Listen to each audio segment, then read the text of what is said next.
मजबूत बुनियाद की जरूरत पड़ेगी। और वो मजबूत बुनियाद, उनमें से एक बुनियाद है खुदावंद यीशु मसीह का मुर्दों में से जी उठना। पिछले महीने जब मैं आपके पास आया था तो मैंने खुदावंद यीशु मसीह के जी उठने के बारे में बात की थी। खुदावंद यीशु मसीह का जी उठना मेरे नजदीक तारीख इंसानी का सबसे बड़ा वाकया है। लेकिन मैंने पिछले महीने भी कहा था कि उसका कोई गवाह नहीं था। किस वक्त कैसे खुदावंद यीशु मसीह मुर्दों में से जी उठे। लेकिन यहां पर लूका हमें बताते हैं, चुनाचे वो 40 दिन तक उन्हें नजर आता और खुदा की बादशाही की बातें करता रहा। और इससे पहले वो कहते हैं कि उसने मुख्तलिफ बहुत से सबूतों से अपने आप को उन पर जिंदा जाहिर किया। अगरचे कि उस वाक़े का कोई गवाह नहीं है, कोई ऐनी शायद नहीं है, लेकिन खुदावंद यीशु मसीह ने लोगों पर अपने आप को जिंदा जाहिर करके ये साबित कर दिया कि वो जिस्मानी तौर पर मुर्दों में से जी उठे थे, सबूतों के साथ। तुमा को क्या कहा खुदावंद यीशु मसीह ने?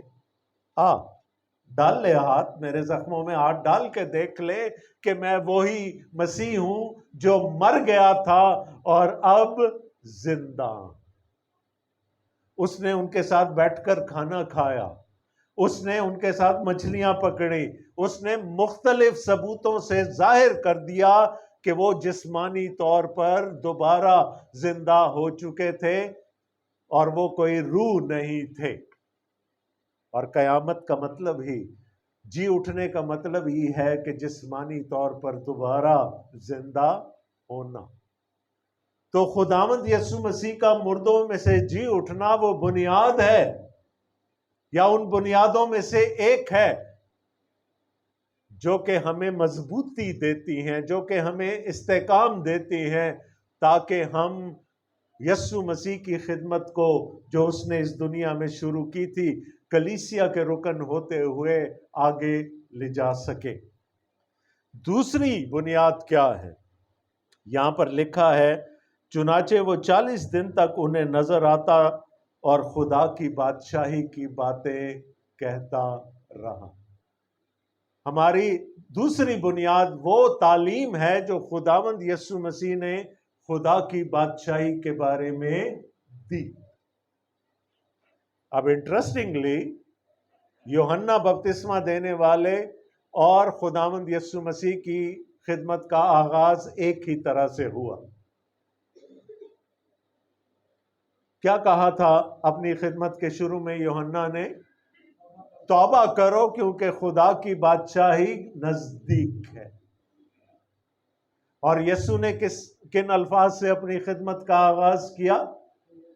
तौबा करो, खुदा की बादशाही आ चुकी है, करीब है, आ चुकी है। अपनी पहली आमद में खुदावंद यीशु मसीह खुदा की बादशाही का इफ्तिताह करने आए थे, उसका दरवाजा हमारे लिए खोलने आए थे, फीता काटने आए थे। अब वो रास्ता खुल गया और मैं और आप, हम जितने ईमान रखते हैं, हम खुदा की बादशाही के फर्जंद बनेंगे हैं। हम खुदा की बादशाही के फर्जंद हैं, आज हैं, इस वक्त हैं। हाँ, खुदा की बादशाही का ज़हूर मुकम्मल तौर पर खुदावंद यीशु मसीह की दूसरी आमद पर होगा, जब दुल्हा अपनी दुल्हन को लेने आएगा और वो हमें लेकर अपनी बादशाही में ले जाएगा। लेकिन अगर आज हम इस गुनाह भरी दुनिया में रहते हैं तो इसका यह मतलब नहीं कि हम बादशाही के फर्जंद नहीं हैं। हम आज भी हैं और हम सबको ये यकीन होना चाहिए। बादशाही हमारे लिए कोई फ्यूचर इवेंट नहीं है। हम आज भी खुदा की बादशाही के फर्जंद हैं। तो बुनियाद क्या है? हमने बात शुरू की थी कि अगर कलीसिया को खुदावंद यीशु मसीह की खिदमत को आगे लेकर जाना है तो उसे सबसे पहले एक मजबूत बुनियाद की, एक ठोस बुनियाद की ज़रूरत है। तो बुनियाद क्या है? लूका हमें बताते हैं कि खुदावंद यीशु मसीह का मुर्दों में से जी उठना और अपने आप को बहुत से सबूतों के साथ अपने शागिर्दों पर जाहिर करना, वो बुनियाद है। और ना सिर्फ वो, बल्कि खुदावंद यीशु मसीह की वो तालीम जो खुदा की बादशाही के बारे में है, वो भी बुनियाद है। अब दूसरी बात जो लूका हमें बताते हैं, उस कि कैसे कलीसिया खुदावंद यीशु मसीह की खिदमत को आगे लेकर जा सकती है, वो है कि हमें एक मौजू कुव्वत मिलती है। एक मजबूत बुनियाद को हमने देखा, अब हम देख रहे हैं मौजू कुव्वत। चौथी आयत में लिखा है, और उनसे मिलकर उनको हुक्म दिया कि यरूशलेम से बाहर ना जाओ, बल्कि बाप के उस वादे के पूरे होने के मुंतजर रहो जिसका जिक्र तुम मुझसे सुन चुके हो। खुदावंद यीशु मसीह ने क्या हुक्म दिया था अपने शागिर्दों को जब वो पहली दफा उन पर जाहिर हुआ कि यरूशलेम में टिके रहो, कायम रहो। कब तक? जब तक ऊपर से, मेरे बाप की तरफ से तुम्हें कुव्वत ना मिल जाए। क्योंकि यूहन्ना तो पानी से बपतिस्मा दिया, यूहन्ना ने तो पानी से बपतिस्मा दिया, मगर तुम थोड़े दिनों के बाद रूह कुद्स से बपतिस्मा पाओगे। मैंने शुरू में भी आपको कहा, खुदावंद यीशु मसीह ने कहा था मेरा जाना जरूरी है, क्योंकि मैं जाऊंगा तो बाप से दरखास्त करूंगा कि वो पाक रूह को भेजे। तो अगर सऊदल मसीह ना होता, अगर खुदावंद यीशु मसीह आसमान पर ना गए होते, तो क्या पेंतीकोस्त हो सकता था? नहीं। हर चीज अपने टाइम टेबल के मुताबिक, अपने एजेंडा के मुताबिक, खुदा के एजेंडा के मुताबिक आगे बढ़ती है। खुदावंद यीशु मसीह ने कहा कि वो दिन आने वाला है जब तुम रूह कुद्स से बपतिस्मा पाओगे। तो क्या होगा फिर? जब वो कुव्वत तुम्हें मिल जाएगी तो क्या होगा?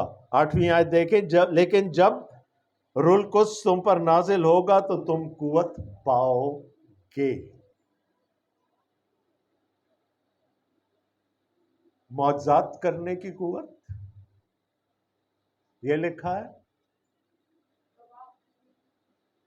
या ये लिखा है शिफा देने की कुव्वत पाओगे? गवाह होने की कुव्वत पाओगे। यीशु मसीह ने कोई 18 काम नहीं दिए जाते हुए, एक सिंगल पॉइंट एजेंडा है, सिंगल पॉइंट मैंडेट है, और वो क्या है? तुम मेरे गवाह होगे, तुम कुव्वत पाओगे और यरूशलेम और तमाम यहूदिया और सामरिया में, बल्कि जमीन की इंतहा तक मेरे गवाह होगे। कहीं ये नहीं लिखा कि गैर जुबानें बोलोगे, कहीं ये नहीं लिखा कि शिफा बांटोगे, कहीं ये नहीं लिखा कि मौजज़े करोगे। क्या होगे? गवाह। सिंगल पॉइंट एजेंडा है। और मुझे अफसोस के साथ कहना पड़ता है कि आज कलीसिया अपना मैंडेट खो चुकी है, अपना मैंडेट भूल चुकी है। आज सब कुछ नजर आता है कलीसिया में, गवाही नजर नहीं है। मुझे पता है पॉकेट्स हैं, लोग हैं जिनको खुदा आज भी गवाही देने के लिए इस्तेमाल करता है, लेकिन एज अ होल कलीसिया अपना मैंडेट भूल चुकी है। हमें कहा गया तुम कुव्वत पाओगे, और वो कुव्वत किसके वसीले से मिलेगी? रूह कुद्स के वसीले से। जब खुदावंद यीशु मसीह ने अपनी खिदमत का आगाज किया और उनका बपतिस्मा हुआ, तो उनको कौन मिला? Rule Quds. और फिर पूरी खुदावंद यीशु मसीह की जमीनी खिदमत उस रूल कुद्स के जेरे असर थी। मत्ती 4 बाब में लिखा है, और रूल कुद्स उसे बियाबान में ले गया। यहां देखें दूसरी आयत में, अमाल 1 बाब और उसकी दूसरी आयत, उस दिन तक जिसमें वो उन रसूलों को जिन्हें उसने चुना था रूल कुद्स के वसीले से हुक्म देकर ऊपर उठाया गया। तो यीशु मसीह की पूरी जमीनी जिंदगी, पूरी जमीनी खिदमत रूल कुद्स के इख्तियार में थी, रूल कुद्स के जेरे असर थी। और खुदावंद यीशु मसीह ने रजाकाराना तौर पर अपने आप को रूल कुद्स का ताबे कर दिया। तो अगर कलीसिया ने खुदावंद यीशु मसीह की खिदमत को आगे लेकर चलना है, तो क्या वो यीशु की जमीनी खिदमत से मुख्तलिफ हो सकती है? अगर यीशु की जमीनी खिदमत रूल कुद्स के जेरे असर थी, तो क्या कलीसिया की जमीनी खिदमत रूल कुद्स के जेरे असर नहीं होगी? It is the same pattern.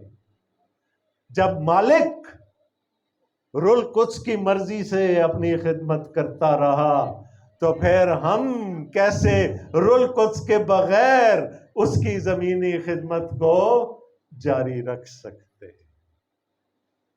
इसलिए यीशु ने कहा कि तुम क्या पाओगे? कुव्वत पाओगे। और क्या करने के लिए पाओगे? एक बात बस। और अगर आज आप ये बात यहां से लेकर चले गए, एक बात, तो समझे मेरे पैसे पूरे हो गए।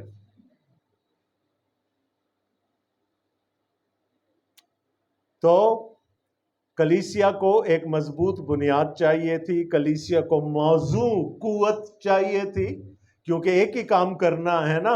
उस काम को करने के लिए जितनी कुव्वत चाहिए होगी उतनी ही मिलेगी।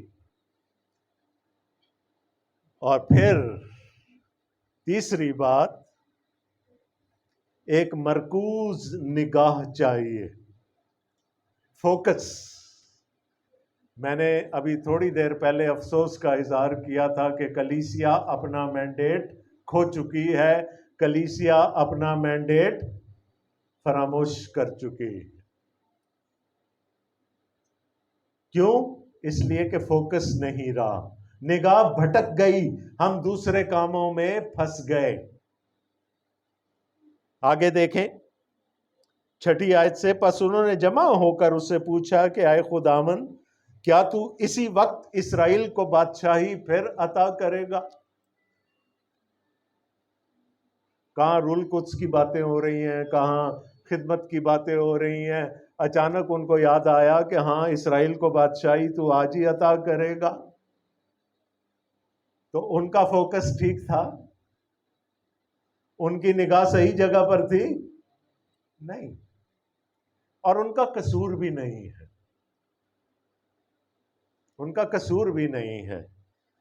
खुदावंद यीशु मसीह को डांटना पड़ा। उसने उनसे कहा, उन वक्तों और मयादों को जानना जिन्हें बाप ने अपने इख्तियार में रखा है तुम्हारा काम नहीं। क्यों जानना चाहते थे कि क्या आज अभी से खुदा की बादशाही जारी हो जाएगी? क्या कह रहे हैं? क्या तू इसी वक्त इस्राएल को बादशाही फिर अता करेगा?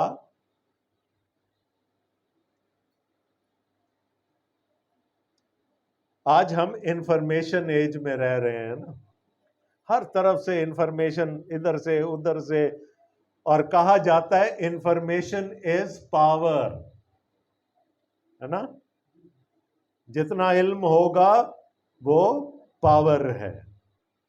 उन्होंने कहा हाँ जल्दी से बता दे हमें, ताकि हमें दूसरों पर ज्यादा इख्तियार हासिल हो जाए। We should have the power. लेकिन वो किस लिए पावर मांग रहे हैं? अपने आप को जलाल देने के लिए। खुदावंद यीशु मसीह ने कहा कुव्वत मिलेगी, है ना, लेकिन अपने आप को जलाल देने के लिए नहीं, खुदा के नाम को जलाल देने के लिए। अब वो अपने लिए पावर मांग रहे हैं कि ये बता दे, हमारा टैका हो जाएगा, हम लोगों को बताएंगे कि कब तेरी बादशाही आएगी, है ना, प्रेस कॉन्फ्रेंस बुलाएंगे।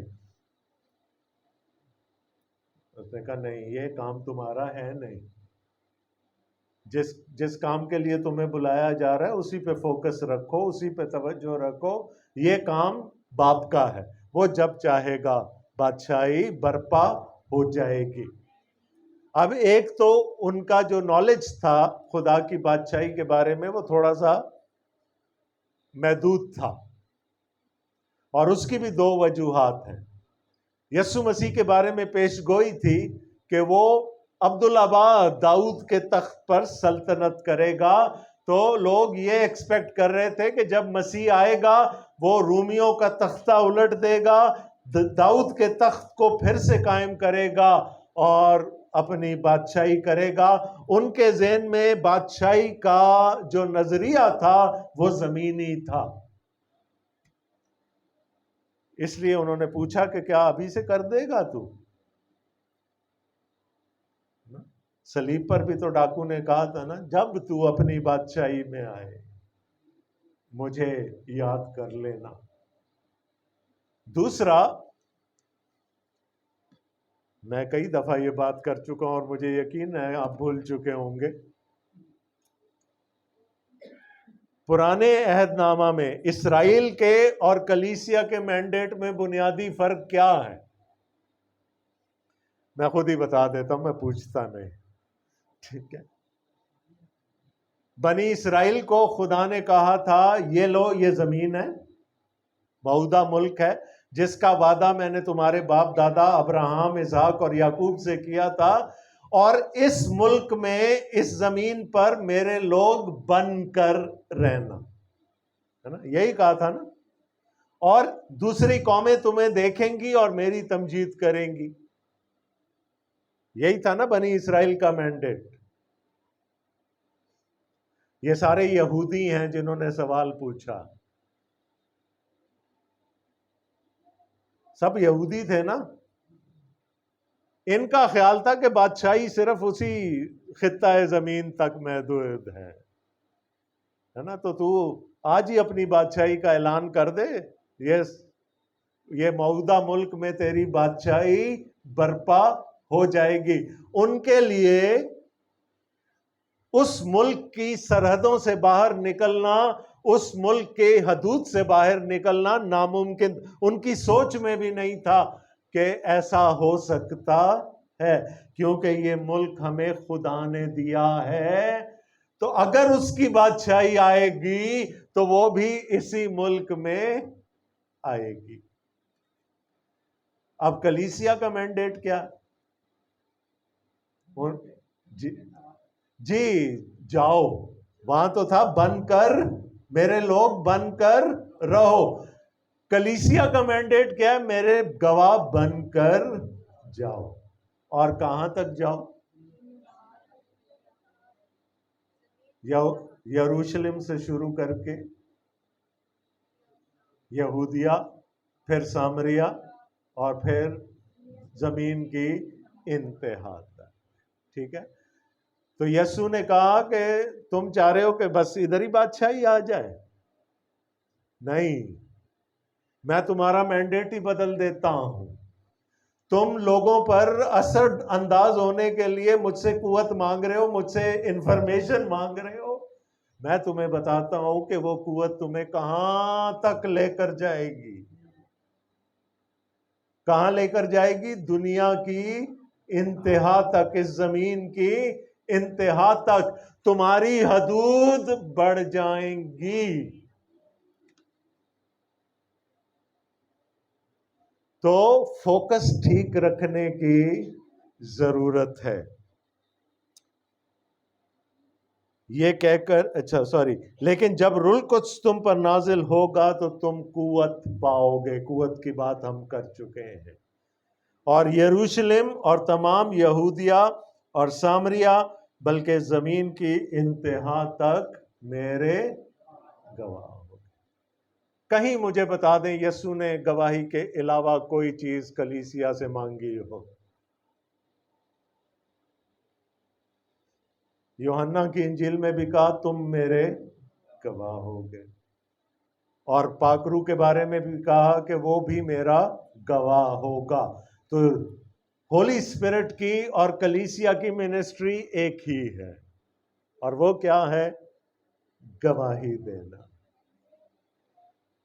क्या आज हम गवाही पर कायम हैं? गवाही देते हैं, सारा कुछ करते हैं, गवाही नहीं। अभी 5-6 गीत गाए ना हमने रुल कुद्स के बारे में। क्या था?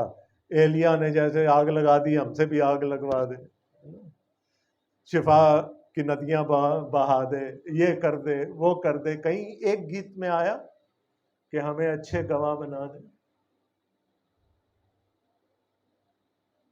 फोकस डिस्टॉर्ट हो गया है।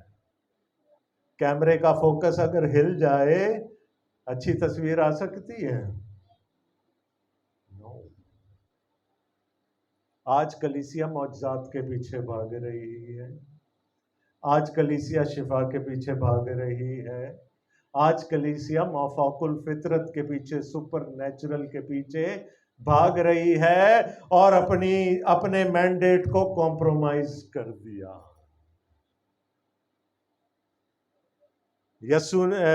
पौलुस रसूल ने कहा था करंथस की कलीसिया को, गवाही देने के लिए तुम्हें नेमतें मिलेंगी,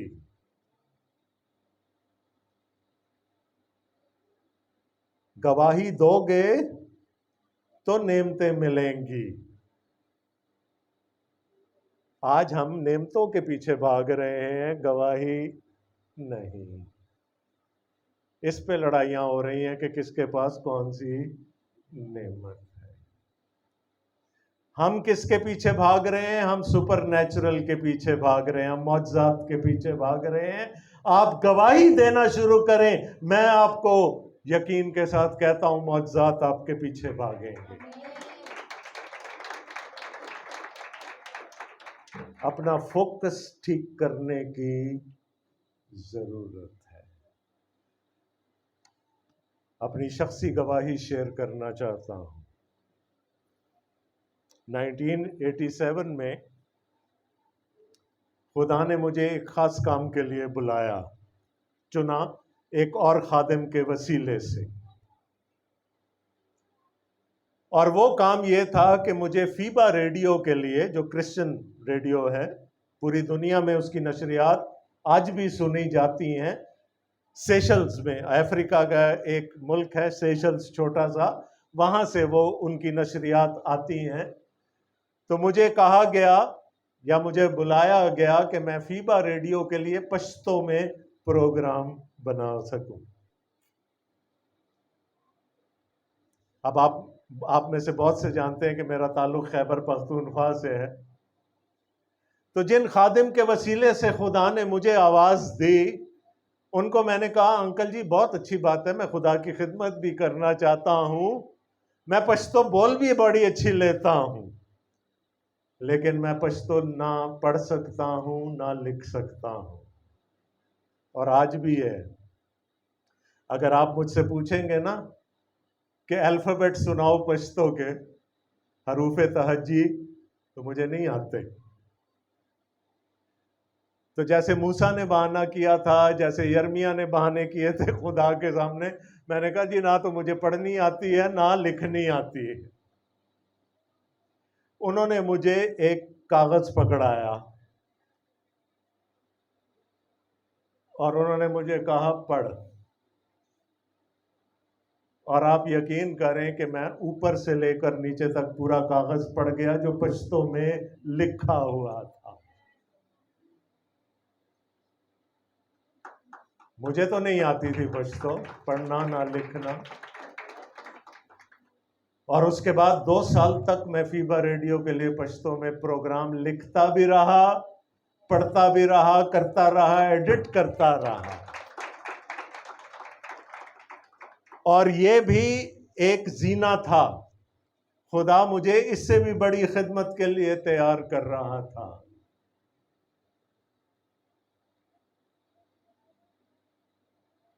नए ऐदनामे का पश्तो में तर्जुमा होना था, और खुदा ने मुझे उस टीम में चुन लिया जिसने आज जो करंट पश्तो का तर्जुमा है नए ऐदनामे का, कि मैं उसमें अपना हिस्सा डाल सकूं। मुझे उम्मीद है कि यीशु मसीह के दोबारा आने तक वो तर्जुमा कई हजार जिंदगियां बदल चुका हो।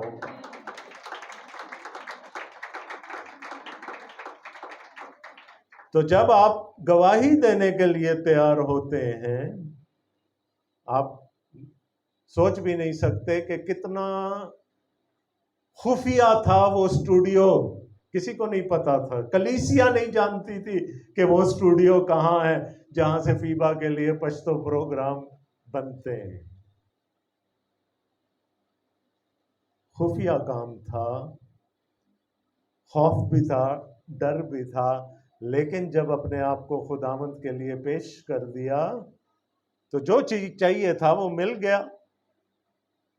अगरचे कि मैं आपकी तरह गैर जुबान नहीं बोलता, लेकिन मैं बड़े वसूख से कहता हूं, मुझे गैर जुबान खुदावंद ने मुझसे बुलवा ली।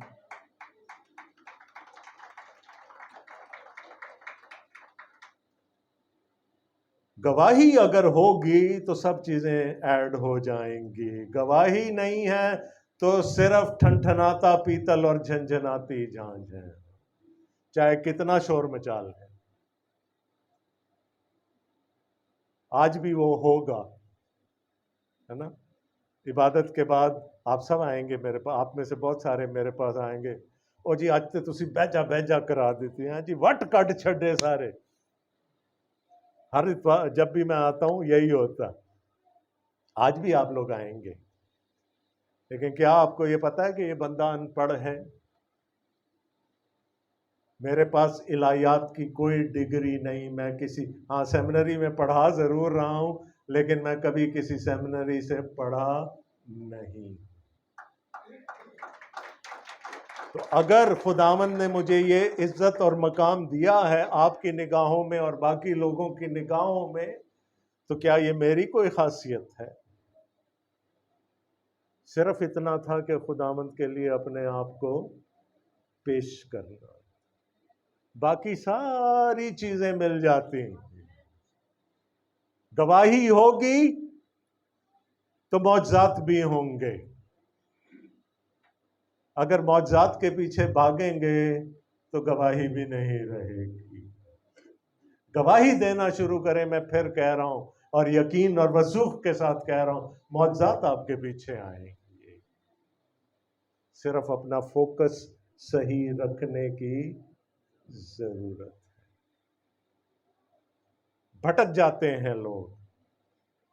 मुझे खुदा ने कलाम की खिदमत दी है। एक वक्त मेरी खिदमत में वो आया जब मैं भी, ये ग्लैमरस होता है ना, बड़ा बदरूहें निकालना, है ना, बड़ा ग्लैमर होता है। ओ जी ओ फलाने ने कड़ी बदरू आ गई।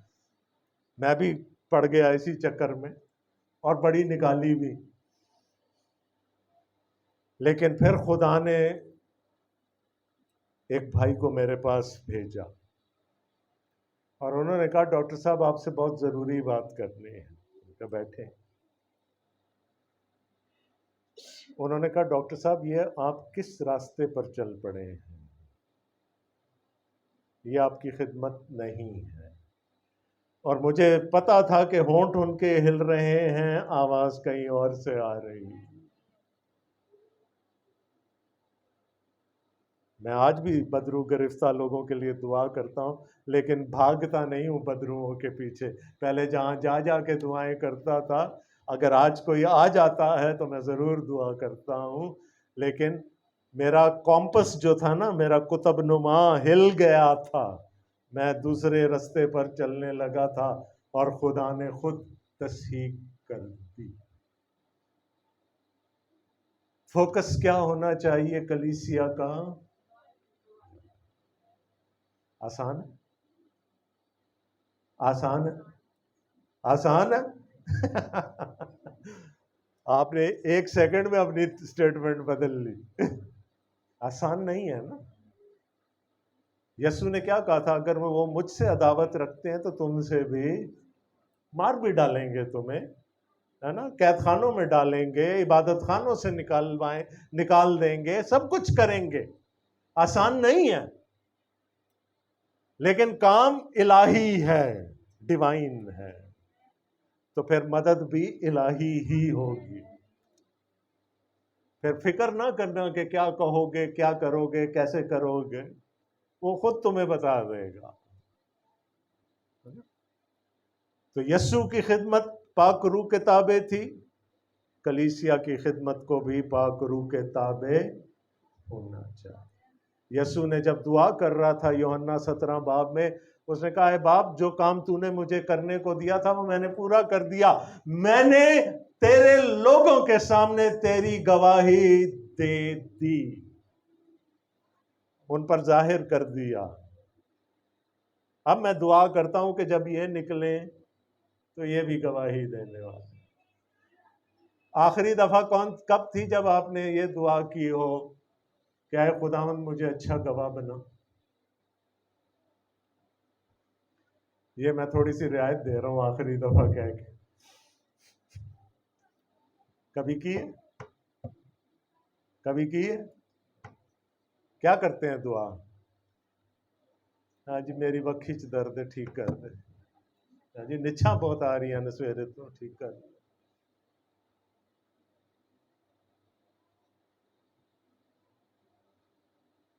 यही दुआएं हैं ना हमारी।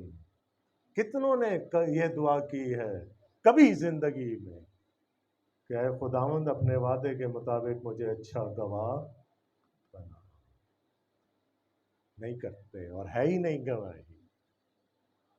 पौलुस रसूल रोम में कैद है, और इफसियों की कलीसिया को जब खत लिखता है तो कहता है, वैसे अगर कोई कैद में होगा तो क्या लिखेगा, क्या दुआ करो? रिहाई मिल जाए ना। वो क्या कहता? वो कहते हैं दुआ करो कि मुझे यहीं पर खुशखबरी सुनाने का मौका मिल जाए, और जब मौका मिले तो दलेरी से सुना भी सकूं। ऐसे दुआ कर सकते हैं हम? जो नजमा सुबह कह रही थी कि हमें दुआ करनी, हमें नहीं पता दुआ क्या करनी है, ये है वो दुआ जो हमें नहीं पता क्या करनी है। नजमा ने अपनी गवाही भी आज दी। तो मेरे लिए मौजज़ा ये नहीं था कि उसके फेफड़े साफ हो गए, मेरे लिए मौजज़ा ये था कि उसके सीटी स्कैन में फेफड़े नजर आ गए। सॉरी नजमा। अच्छा जी, मैं कहा माहौल बहुत शकील हो गया तो थोड़ा सा हम लाइट कर दें इसको। अच्छा जी, अब हम आखिरी पॉइंट की तरफ अपने आते हैं। हमें क्या चाहिए यस्सु जैसी खिदमत करने के लिए? मजबूत बुनियाद, मौजू कुवत, है ना।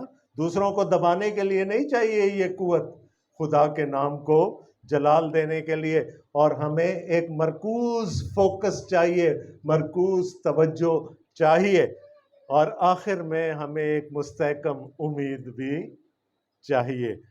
9वीं आयत में देखें, यह कहकर वो उनके देखते देखते ऊपर उठा लिया गया और बदली ने उसे उनकी नजरों से छुपा लिया। और उसके जाते वक्त जब वो आसमान की तरफ गौर से देख रहे थे तो देखो, 2 मर्द सफेद पोशाक पहने उनके पास आ खड़े हुए और कहने लगे, आए गलीली मर्दों, तुम क्यों खड़े आसमान की तरफ देखते हो? यही यस्सु जो तुम्हारे पास से आसमान पर उठाया गया है, इसी तरह फिर आएगा जिस तरह तुमने उसे आसमान पर जाते देखा। ये है हमारी मुस्तहकम उम्मीद। हम क्यों गवाही दें, हम क्यों यस्सु जैसी खिदमत करें? क्योंकि यस्सु ने दोबारा आना है। और क्यों आना है? ताकि वो हमें अपनी बादशाही में ले जा सके और फिर हम उस बादशाही की भरपूरी से लुत्फअंदोज हो सके। तो ना सिर्फ हमारा माजी खुदावंद यीशु मसीह का जी उठना, उसकी तालीम हमें मजबूत बुनियाद देती है, बल्कि उसके दोबारा आने का वादा हमें एक मुस्तहकम उम्मीद देता है। आपके ख्याल में यीशु यहां बीच में खड़ा था, उठा लिया गया, क्या हाल होगा शागिर्दों का उस वक्त? है जी, है ना? अभी अभी यहां पे कोई बैठा बैठा यूं ऊपर उठ जाए अपनी कुर्सी से तो क्या होगा? खुदा का कलाम हमें बताता है वो ऊपर देख रहे थे, है ना? कैसे देख रहे होंगे? मुंह खुले के खुले रह गए होंगे ना, पंजाबी में जिसको कहते हैं मुंह अड्डना।